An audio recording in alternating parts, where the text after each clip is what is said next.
told me that there was going to be a video, but I guess there's not, right? Afterwards, okay, cool. So big round of applause for Jason for putting this on. Pretty impressive what he's been able to do. I want to talk about 3 big dreams I had growing up today. One of my big dreams, before 25, I wanted to make millions of dollars. The second big dream was I wanted to be a professional athlete, and the third big dream was I wanted to be an All-American. And I remember when I was 8 years old, I would sit on the couch watching football and basketball, college football, college basketball with my dad on the weekends. And the announcers would always talk about these All-American athletes. You'd say, this All-American wide receiver has done this much this year, and he's this successful, and this linebacker has done this. They would always talk about the All-Americans. And I said, Dad, why are they always talking about the All-American athletes? What's so important about an All-American? And he would say, these are the guys that are the best athletes in the country. They're the best at what they do, and no one is better. I said, that's what I want to be when I grow up. I want to be an All-American athlete. I want to be the best. I want to achieve greatness, right? I want to follow in this theme.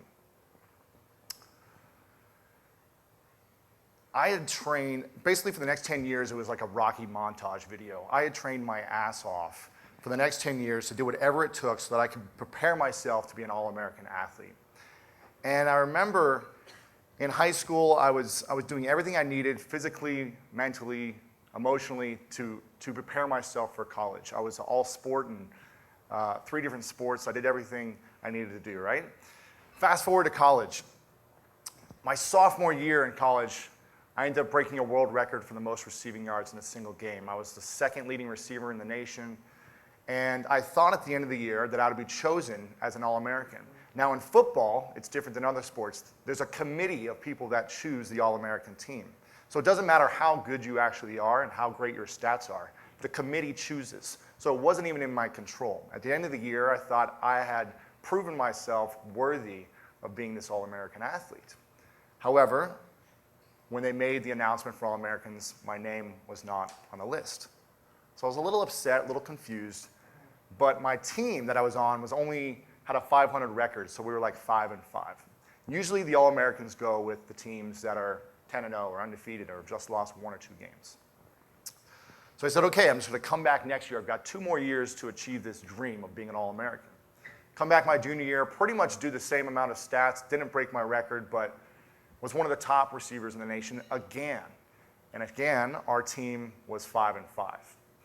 And at the end of the year, I said, you know what, but I'm a junior, so maybe they're going to give me this now, and maybe I'll be selected on the All-American team. My name was not on the list. I said, okay, I've got to make a sacrifice. My team's not going to get any better. Hopefully I can stand out here. My team's not going to get any better, so I need to make a change. I decided to transfer to a powerhouse school where I had a better opportunity of making this team, a team that would win over and over again. So I transferred back to this school, and in the 2nd game of the season, I'm the starter, I'm dominating, I'm doing everything I need to do to be an All-American. We're winning. 2nd game of the season, I go out for a catch in the middle of the field, and boom, get speared by a helmet right in the ribs, break 3 ribs, and I'm out for the rest of the season. My senior year, my last chance to be an All-American athlete. I'm depressed, I'm upset, I'm concerned because my dream, my Rocky training montage did not pay off. After I recovered, it took about 3 months, it was Christmas time, I remember. I started to recover, I started able to jog a little bit, I could run, and I could finally lift my arm up above my head without feeling pain. The whole time before, I couldn't even lift my arm up, it was so painful. I make a decision. I say, you know what? I used to do track and field my freshman year in college. I was a pretty good high jumper, but I wasn't good enough to be an All-American at the high jump. However, I thought I was good enough at a lot of the different events in track and field, and I thought maybe there's a chance that I could be a decathlete. Since I'm not great at anything, I'm good at a lot of different stuff. Decathlon is 10 different events in track and field over 2 days. Excruciating, a lot of pain. And you got to go through a lot of training to learn all the different events. I call up my coach. I say, Coach, I just started to recover from my ribs. It's still painful, but I think I want to be an All-American decathlete. And I've never done the decathlon. And she thought I was crazy, but I said, do you think I'm a good enough athlete to actually become an All-American and make the team? Now, luckily in track and field, this is the beautiful thing about track and field, you are going against individually everyone else. It's not a team. There is a team, but you're competing against times, distances, heights, and measurements. So it's all about what you can perform against everyone else and if you can beat people. So it was all in my hands. It wasn't in the team's hands. It wasn't in the committee's hands. It was all in my hands. And she says, the national championships are 5 months away. I believe you can do it. You're a good enough athlete, but you have to do exactly what I say from this point on, going forward, to have a chance of actually making this All-American team. I said, okay, I'll do whatever you tell me to do. I'll eat lima beans, I'll train, I'll get rid of sweets, I'll do whatever. And I loved sweets. Man, I had milkshakes every night, candy bars every meal. She said, you got to get rid of all sweets. I said, done. I'm willing to do whatever it takes to achieve this dream. The Rocky in me was coming out. So I go transfer back to my old school. Now, I transferred 3 different times in college. I transferred back to my old school, senior year.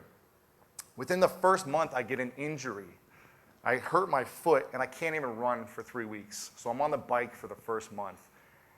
And I had to stay positive and know that if I continue along the process of doing what she tells me to do, that I have a chance of being an All-American athlete. Now I want to fast forward, or excuse me, rewind. 8 years ago to this very specific week and this day. It's the national championships. Now, the week prior, I had just barely qualified to go to the national championships. I'd done everything I needed to do. I'd done lots of competitions, and I was not qualified yet for the championships until the week prior, this week, 8 years ago, in Iowa. What is it, May 23rd? It was May 23rd, 8 years ago.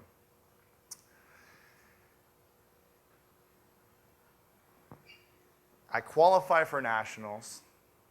The first day goes as planned. I do everything I need to do. I break a couple of my own personal records. I'm on track. Now, the top 16 qualify for nationals, but the top 8 at the competition actually make the national All-American team. So I had to be in the top 8 in the country. I had to beat out 8 other guys to be on this team. First day goes as planned, 5 different events. Second day comes up. It's the third event of the second day. I'm on track. I'm right around 10th place, and I know I need to have a couple of strong performances my last 2 events in order to give myself the opportunity. Third event of the second day is one of the hardest things to do in sports. It's the pole vault. Now, I don't know if has anyone ever pole vaulted in their life? Imagine taking a 15-foot flexible pole, running as fast as you can down a runway, slamming a pole into a box, and then flying upside down in the air and trying to go over a bar. It's extremely challenging, and this is what I did every morning for the 5.5 months at 6 a.m. to practice this technique in this form of bending the pole and going upside down and springboarding myself over a bar. They call my name. You get 3 attempts at each height. I start at 12 feet 6 inches, a pretty decent height that I was comfortable with in practice. I thought, this is pretty easy, I can get this. Lewis Howes, first attempt at 12 feet 6 inches. I grab my 15-foot pole. I have my normal routine that I go through. I count my steps in my head of how many steps I need to get to the box, where I need to put the pole into the box. I visualize myself going over the bar. I grab my pole, and I sprint down the runway. I'm going down fast, I'm breathing, I'm counting my steps, I'm doing everything I need to do. I hit the box with my pole, I drive my knee up, go upside down, and I realize that I actually was about 2 feet over my mark that I ran.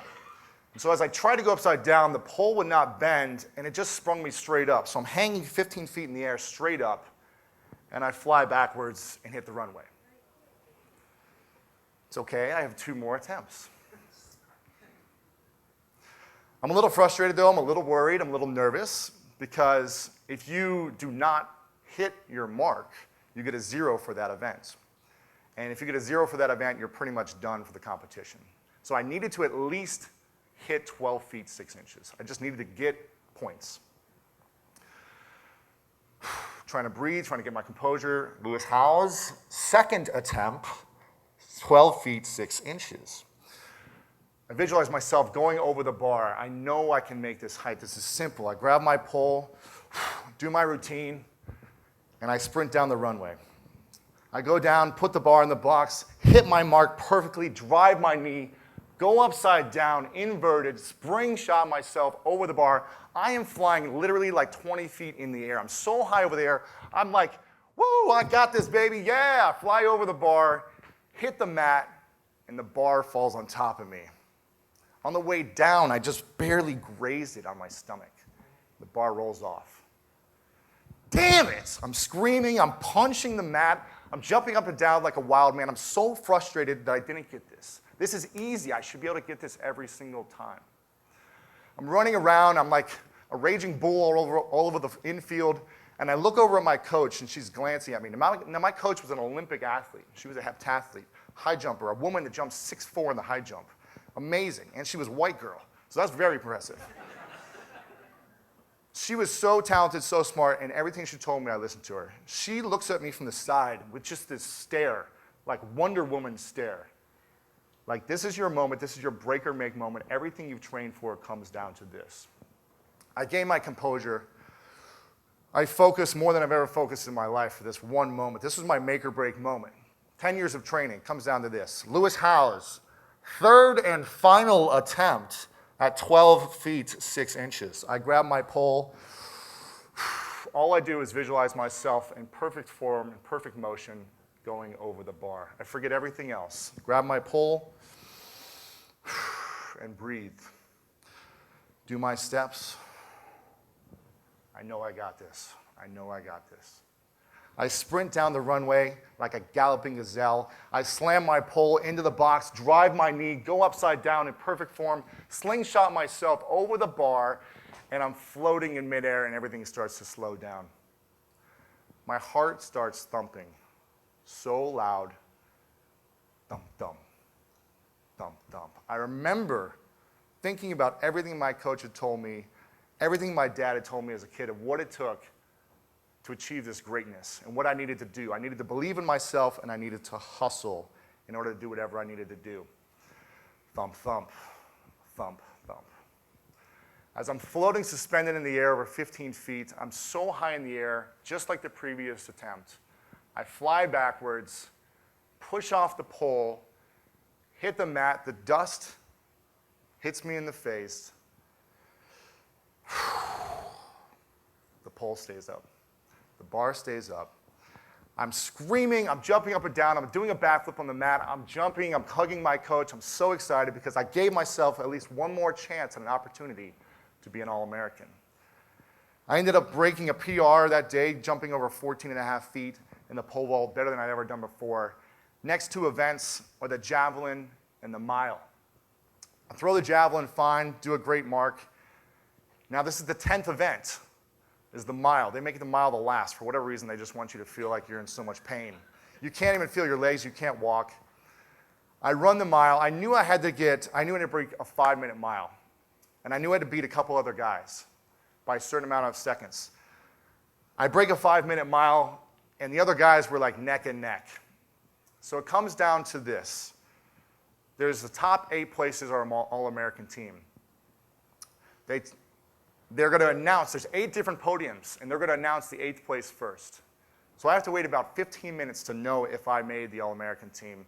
And I knew if they call my name first, I've got it. If they don't call my name, there's no way I got 7th or above. And for me, I didn't care about winning. I cared about making the All-American team. That's all I wanted. In 5.5 months of training, I thought that that'd be a great goal to accomplish.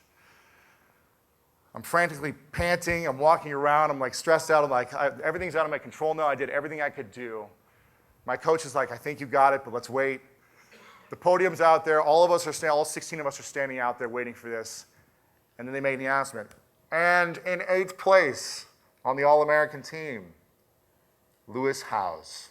And I remember just getting this, I remember just like being so emotional. This is 8 years ago to this day. So I remember just feeling so emotional and so much like energy rushing through my body in this moment that I could achieve what I wanted to achieve if I believed myself and if I hustled.